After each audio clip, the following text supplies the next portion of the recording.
Welcome back to my dining room. We're going to be talking now about queer theory. So make sure you watch my update video first to make sure you're caught up on everything that you need for where we're going with the class for the next couple of weeks.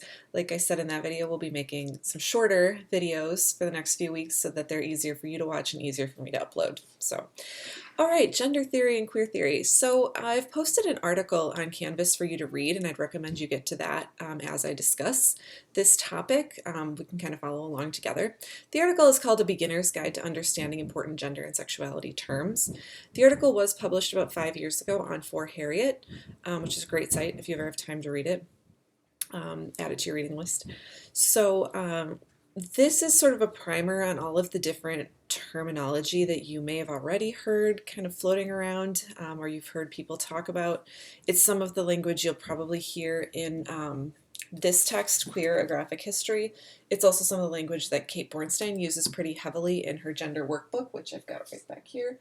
And make sure that you're reading those too. So this is just a sort of quick and easy primer for you to read to keep on hand if you have any questions about what some of this terminology means.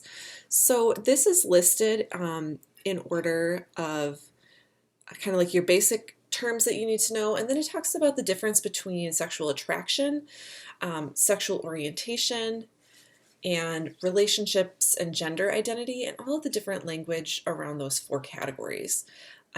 So to start with, we haven't really talked about this too much in class, but it's something that's really important to differentiate, is the difference between gender and sex.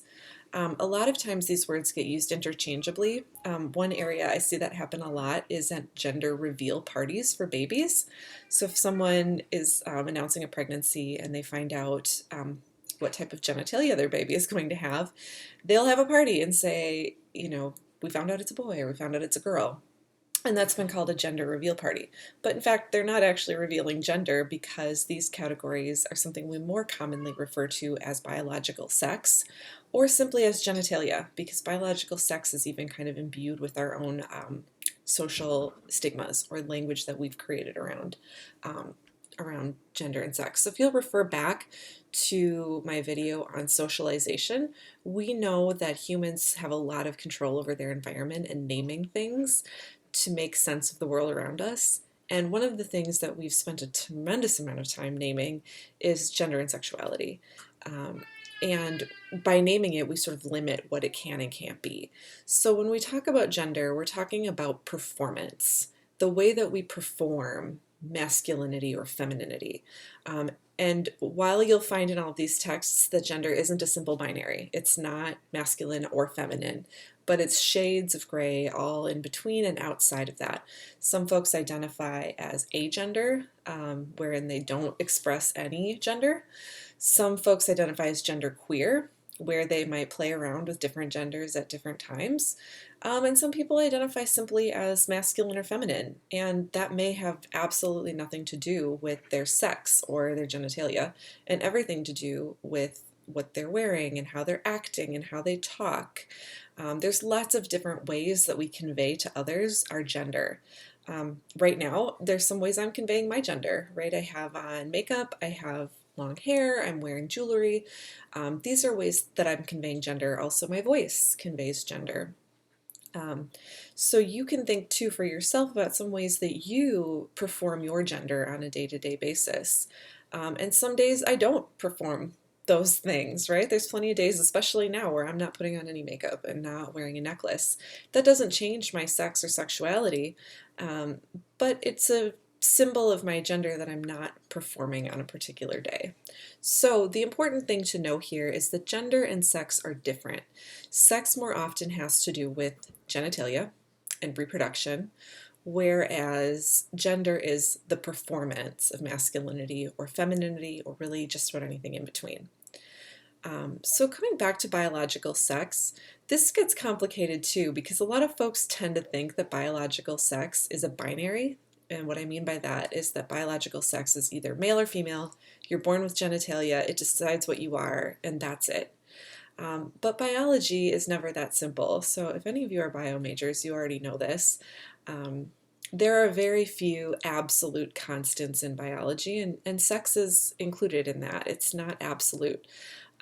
There are folks who don't neatly and tidily fit into either of those categories at birth or later in life. And what we decide that those categories mean is entirely socially constructed. It's not something that is natural or innate. One of the best ways to really see that played out is by looking at people who transgress the sex or gender binaries. So people who are born with genitalia that doesn't easily match up with male or female are sometimes called intersex. And intersex is something that happens in nature a lot more frequently than we really talk about. Throughout lots of history, intersex children were surgically corrected at birth. So there's not a great record of how many people don't fit neatly into that sex binary. But we know that those folks exist, and there's lots of community out there. If you're interested, you can Google. Pigeon Pagonis is a public speaker and author who's been to our campus at UWS and who was in my graduate program at DePaul, who speaks frequently about their experience as intersex and what that has meant throughout their childhood and now adulthood.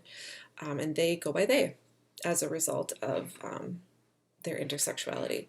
So that is the basic couple of concepts. You'll want to have a pretty good understanding of the basic difference between gender and sex, and then add into that intersex and people who don't easily identify as either or, who don't fall into a tidy binary. And what you'll find in this text is there's a lot of explanation of folks who transgress binaries and what that means and how we can use that to theorize other things about gender. Moving into the next portion, on this article by For Harriet, we're going to talk about types of attraction. So types of attraction are very different. So when we talk about sex, we often are talking about biological sex, but there's also sex, the act of sex, and sexual attraction, who we're sexually interested in or what types of acts we're sexually interested in. And so that is a whole separate subcategory, and Kate Bornstein talks about how often when we talk about sex and gender, we forget to talk about actual sex, the act of sex, and that's a huge mistake because that is also part of our understanding of this complicated web of human identities. So different types of attraction are listed here in the article. There's romantic attraction, sexual attraction, and sensual attraction.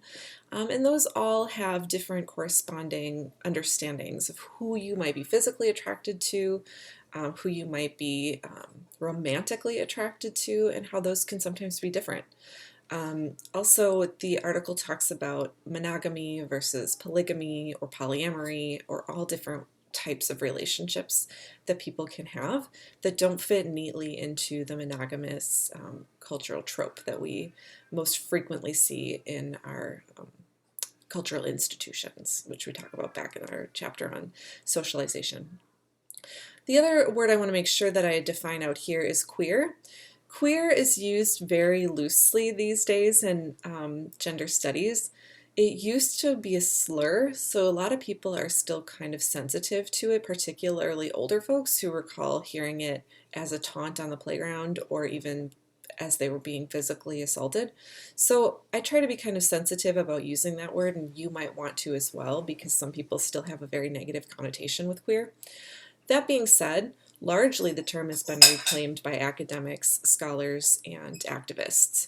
So these days, queer theory in academia refers to any of these studies of non-normative sex and sexuality, also any sort of challenge to the normal, the norm, right, can be queer theory.